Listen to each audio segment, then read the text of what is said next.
안녕하세요. 제2의 아지트에 오신 여러분 환영합니다. 오늘은 살면서 한 번씩 겪어보셨을 나르시시스트, 이 나르시시스트의 특징을 말해보도록 하겠습니다. 이 나르시시스트는 과도한 자기애 그리고 특권의식을 특징으로 하고 있습니다. 이 나르시시스트라는 사실 말이 약간 어렵습니다. 시가 두 번이 들어가서요. 근데 이 용어는 그리스 신화에 나오는 나르키소스라는 아주 잘생긴 청년에서 유래를 했습니다. 사실 이 이야기는 익히 잘 알려져 있지만요.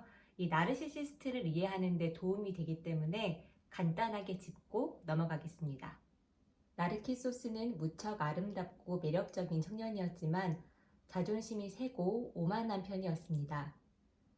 수많은 이들이 이 나르키소스에게 구애를 했지만 거들떠보지도 않고 모두 거절했습니다. 그러던 중 나르키소스에게 상처받은 사람들이 신에게 기도를 올렸습니다. 그도 우리처럼 사랑에 빠지고 사랑을 얻지 못하게 해주소서. 복수의 여신 네메시스는 그 기도를 들어주기로 합니다. 이렇게 나르키소스는 자기도 모르게 자기를 사랑하는 저주를 받게 됩니다. 얼마 뒤 나르키소스는 목을 축이려고 연못 위로 몸을 숙였다가 너무나도 매력적인 한 사람과 일순간 사랑에 빠지게 되었습니다. 자기 자신과 사랑에 빠진 나르키소스는 연못 주위를 떠나지 못했고 그는 결국 점점 야위어 갔고 결국 사라져 버렸습니다. 그가 사라진 자리에는 수선화 한 송이, 나르시서스가 피어났습니다. 이 신화는 우리 주변에서 찾아보기 쉬운 나르시시스트의 특징을 아주 잘 반영을 하고 있습니다. 이 나르키소스는 갈증이 나서 호수에 갔다가 자기 자신을 보고 사랑에 빠졌습니다. 그런데 자기를 사랑하면 사랑할수록 오히려 더 갈증은 커져만 갔죠. 애초부터 이루어질 수 없는 사랑에 빠진 셈입니다. 현실 속의 나르시시스트들도 이와 비슷합니다. 주변을 둘러보지 않고 오로지 자기 자신에게만 사랑을 퍼붓는데요. 이러한 모습이 주변 사람들에게는 이기적으로 비쳐서요. 점점 더 외로워지고 외로워진 만큼 또 자신에게 집착을 하게 됩니다. 그러면서 사랑을 더 갈구하는 이러한 악순환이 반복이 되는데요. 바로 이러한 나르시시스트의 어떠한 원리를 이 신화는 잘 말하고 있다고 할 수가 있습니다.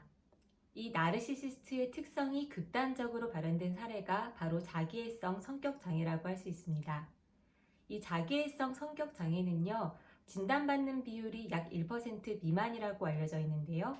이 자기애성 성격장애는 어떤 특성이 있는지 간단하게 살펴보겠습니다. 여러분들이 생각하시는 나르시시스트의 특성과 비슷한지 한번 맞춰보시면 좋을 것 같습니다. 자기애성 성격장애는 무한한 성공, 권력, 탁월함, 아름다움, 이상적 사랑 등 환상에 집착합니다. 또한 과도한 찬사와 끊임없는 인정을 요구하고요. 자신은 특별한 존재이기 때문에 특별하거나 상류층인 사람과만 어울려야 한다고 생각합니다. 이유 없이 타인에게 특별 대우나 복종을 바라는 비합리적인 기대가 매우 크고요. 또 공감 능력이 결여돼 있어서 타인의 욕구와 감정을 인식하지 않거나 확인하려고 하지 않습니다.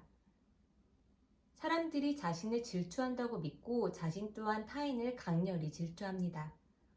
또한 목적 달성을 위해서는 타인을 이용하는 착취적 인간관계를 서슴지 않습니다. 대부분의 성격장애는요, 남녀의 비율이 비슷하다고 보고되는데요. 이 자기애성 성격장애는 조금 독특하게 남성의 비율이 더 높다고 알려져 있습니다.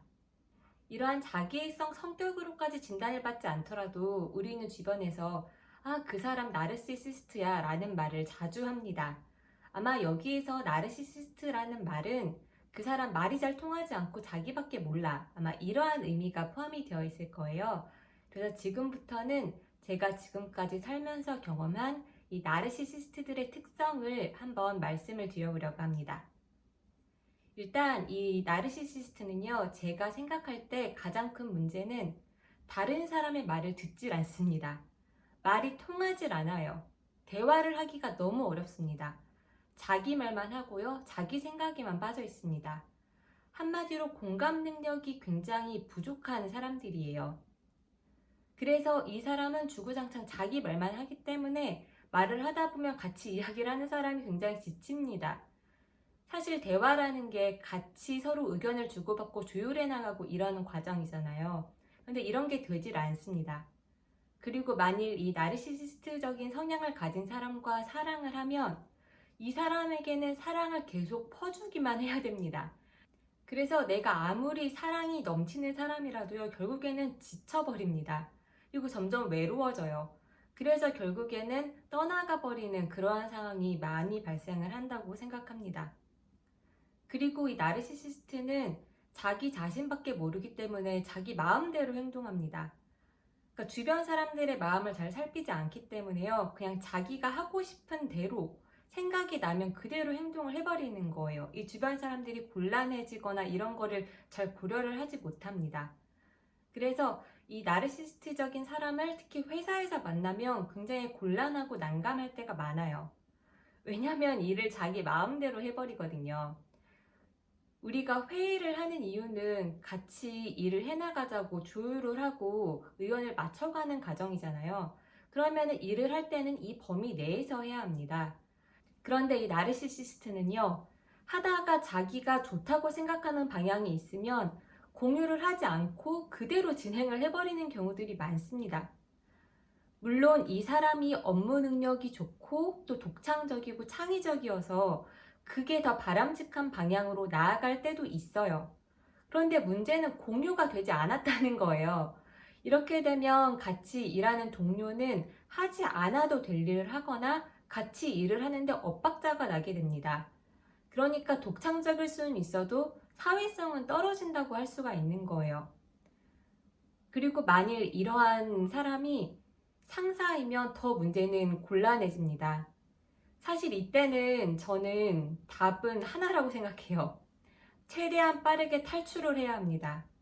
왜냐면 말이 통하지가 않고 이 사람과 일을 할 때는 무조건 이 사람에게 그냥 다 맞춰야 되거든요.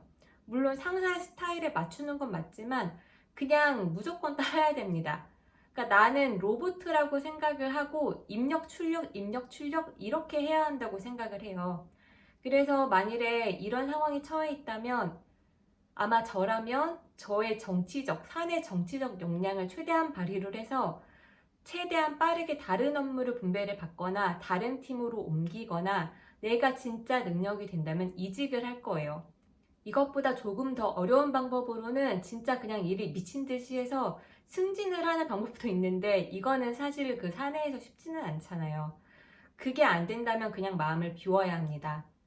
그냥 이 사람과 일을 하는 동안에는 이 사람에게 모든 걸 맞추고 나는 감정이 없는 로봇이다.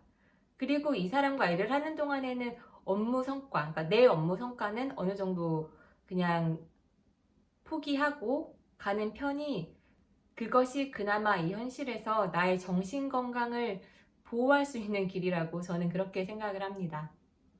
그리고 세 번째로 이 나르시시스트적인 사람들은 사실 다른 사람의 평가에 굉장히 예민합니다. 다른 사람의 눈치를 사실 엄청 많이 봐요. 왜냐면 이 사람들은 사랑이 많은 게 아니라 사실 자기를 사랑하는 마음이 부족한 거거든요. 그래서 자기가 되게 작고 왜소하고 되게 부족하다고 느낍니다. 그래서 이거를 들키지 않기 위해서 자기를 부풀리고 과대포장하는 거예요. 그래서 잘난 체를 하는 겁니다. 그러지 않으면 다른 사람들이 자기를 무시할 수도 있잖아요. 자기의 그 약한 내면이 들켜버리면요. 그래서 이 사람들은 다른 사람의 반응에 굉장히 민감하게 반응을 하고요. 다른 사람들의 칭찬, 인정, 찬사 이런 게 너무나 중요합니다. 왜냐하면 자기가 약하기 때문에 이런 것들이 없으면 자기 존재가 증명이 되지 않는 거예요. 그래서 이 사람들은 특히 부정적인 피드백이나 어떤 지적을 받으면 견디질 못합니다. 무너져 내려요. 그래서 이 나르시시스트적인 사람들과는 대화를 하기가 너무 어렵습니다. 왜냐하면 상처를 너무 잘 받거든요. 그리고 이런 지적 같은 거를 전혀 받아들이지를 못합니다. 왜냐하면 이게 어떤 일부분에 대한 이야기인데 이게 자기 전체, 자기 자체를 부정하고 훼손됐다라고 여기기 때문이에요.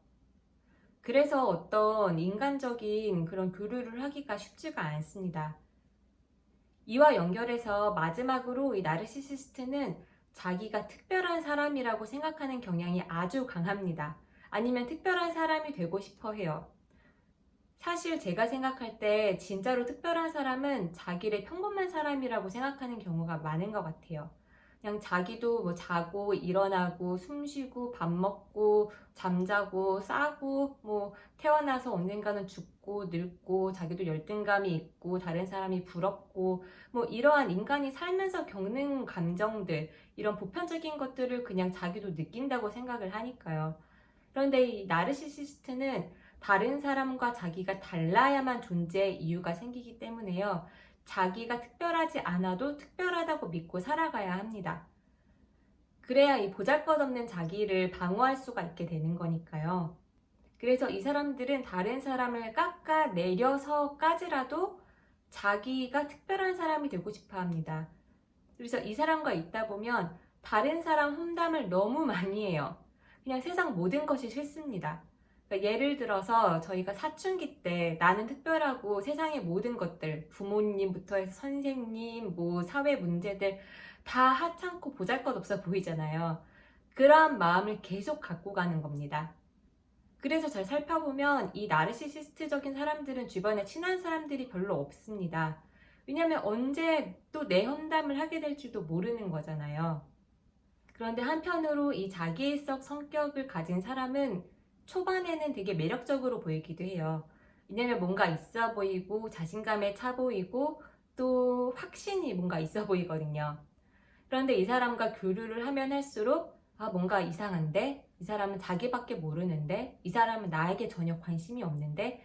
이런 생각이 들다 보면 사람들이 점점 떠나가고 다시 이 사람은 외로워지고 자기에게 집착하고 이러한 과정이 반복되는 게 이 나르시시스트의 특징이라고 할 수가 있습니다. 네, 오늘은 이렇게 제가 경험한 나르시시스트들의 특성을 종합을 해서 말씀을 드려보았는데요. 어떻게 좀 공감이 가시고 나르시시스트에 대한 이해를 높이게 되셨는지 모르겠어요. 모쪼록 도움이 되셨길 바라며 여러분들의 자유로운 생각, 의견, 그리고 나누고 싶은 주제는 자유롭게 댓글로 남겨주시고요. 오늘 영상은 이만 마치겠습니다. 감사합니다.